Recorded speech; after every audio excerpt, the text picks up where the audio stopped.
Baik, Assalamualaikum warahmatullahi wabarakatuh. Pada kesempatan ini saya ingin masuk tentang materi persamaan diferensial orde 2, di mana kita akan bahas tentang dinamika struktur. Materi ini sangat penting baik di dunia teknik sipil maupun di dunia teknik industri.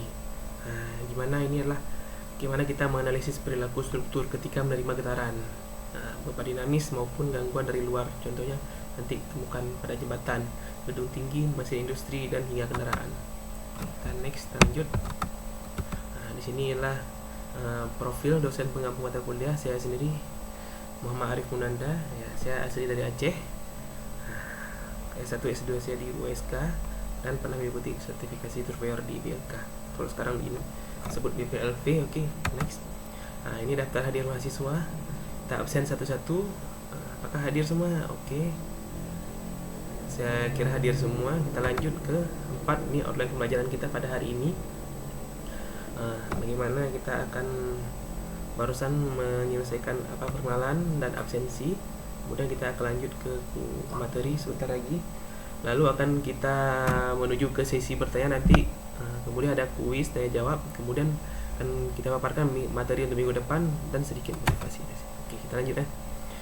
Dimana pada kali ini adalah menjelaskan bagaimana matematika penyelamat struktur pada mengandalkan persamaan diferensial orde 2. Kita lanjut. Di sini dijelaskan prediksi sebelum kehancuran. Ini pemodelan sistem getaran satu derajat kebebasan. Apa itu ya? Di sini dijelaskan. Apa itu? Bagaimana menghitung simulasi pemodelan digunakan untuk memprediksi perilaku struktur. Kita lanjut ke anatomi struktur 3 tuas pengendali. Di sini dijelaskan model dinamika struktur terdapat 3 komponen utama dia. Bagaimana massa itu menunjukkan berat atau inersia sistem. Semakin besar massa, semakin sulit sistemnya itu bergerak. Kemudian pegas menunjukkan kekuatan struktur. Bagaimana pegas itu? Pegas menghasilkan gaya pemulih yang menarik sistem kembali ke posisi semula, seimbang. Posisi tegak satu seimbang. Kemudian itu adalah peredam. Peredam ini adalah disimbolkan dengan C. Itu adalah bagaimana dia mengurangi energi getaran atau fisikan untuk membantu struktur cepat stabil kembali. Kita lihat contohnya. Kita lanjut. Ketiga komponen yang sebelumnya itu adalah menjadi dasar model SDOF, Single Degree of Freedom.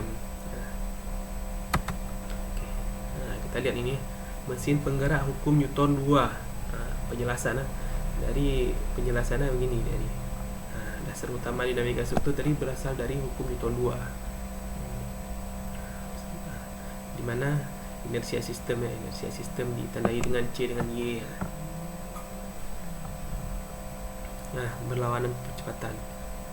Penjelasan tiap-tiap komponen itulah ini adalah persamaan yang digunakan untuk menggambarkan gerakan sistem akibat gaya. Kita akan menggunakan formula ini untuk menghitung getaran gaya. Bagaimana memformulasikannya? Kita lihat nanti. Oke, next. Kita lihat ke getaran bebas tak teredam, kondisi idealis. Ini kita gunakan penjelasan pada kondisi ini adalah tidak adanya gaya luar dan tidak ada redaman. Jadi syarat C sama dengan 0. Sistem akan beroscilasi dengan amplitudo.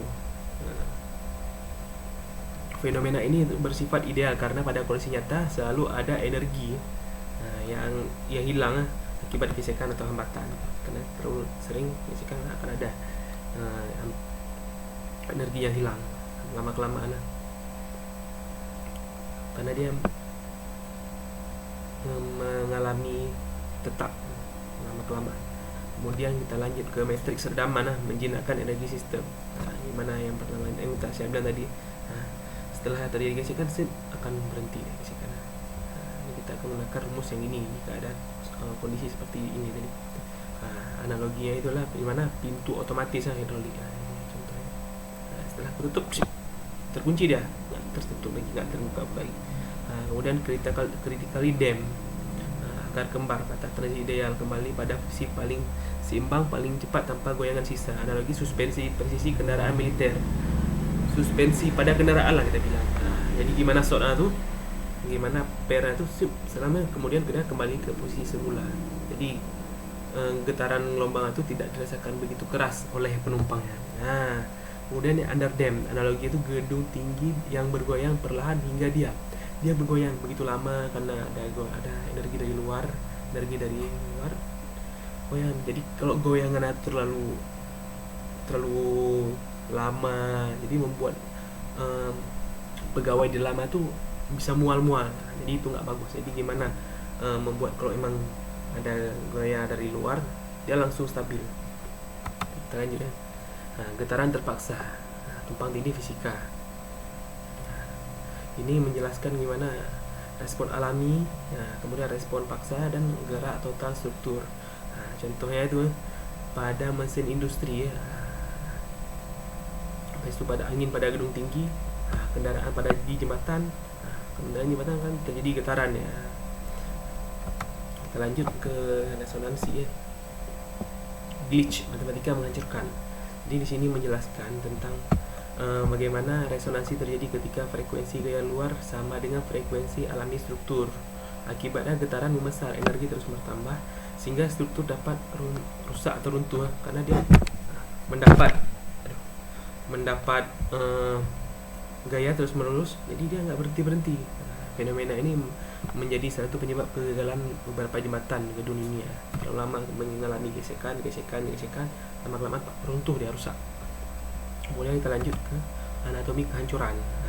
Ini variabel pengendali waktu. Di sini bisa saya jelaskan bahwa perubahan amplitudo getaran dipengaruhi oleh waktu pada sistem. Tanpa pengendalian amplitudo dapat meningkat secara bertahap hingga melebihi kapasitas struktur. Kalau melebihi kapasitas struktur bisa patah ya. Karena itu diperlukan sistem untuk meredam. Kita lanjut ke sintesisnya. Ini contoh kasusnya di gedung Taipei, menggunakan teknologi Tanner Dam bola baja raksasa untuk pemberat supaya gedung itu nggak bergoyang terus menerus, bisa membuat pegawai lama itu jadi mual lah. Kita lanjut. Ini studi kasus lagi. Ini adalah bencana Tacoma Narrow, di mana itu runtuh akibat resonansi aerodinamis. Angin menghasilkan getaran periodik yang sesuai dengan frekuensi alami jembatan. Akibatnya amplitudo getaran meningkat, struktur mengalami deformasi besar ya, akhirnya mengakibatkan jembatan hancur, runtuh. Ini menjadi pembelajaran dalam dinamika struktur modern. Lanjut ke solusi persamaan diferensial order 2 memanipulasi variabel. Mengurangi resonansi dan kerusakan. Insinyur dapat mengubah massa struktur, mengubah kekakuan dan menambah redaman. Ini solusi ya. Kita sudah jelaskan pada penjelasan ini. Kemudian kita lihat studi kasusnya. Ini dia getaran pada mesin. Ini mesin di tempat tekstil, pabrik tekstil. Jika dia tidak dikendalikan, dampaknya akan kerusakan area.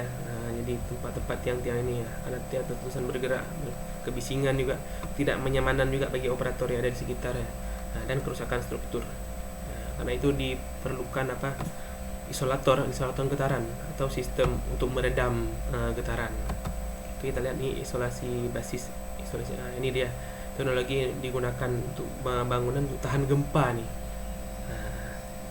Gimana memanipulasinya?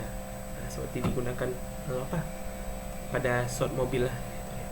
Prinsipnya inilah gimana bangunan dipisahkan dari pondasi menggunakan isolator geoenergi untuk gempa, isolatorkan jadi tidak mudah getaran itu bisa langsung diredam. Teknologi ini biasanya digunakan di rumah sakit, gedung-gedung penting ya, dan jembatan juga biasanya digunakan. Inilah tuas pengendali realitas. Bagaimana pada slide ini dijelaskan bahwa keselamatan struktur itu sangat dipengaruhi oleh massa, kekakuan, dan redaman.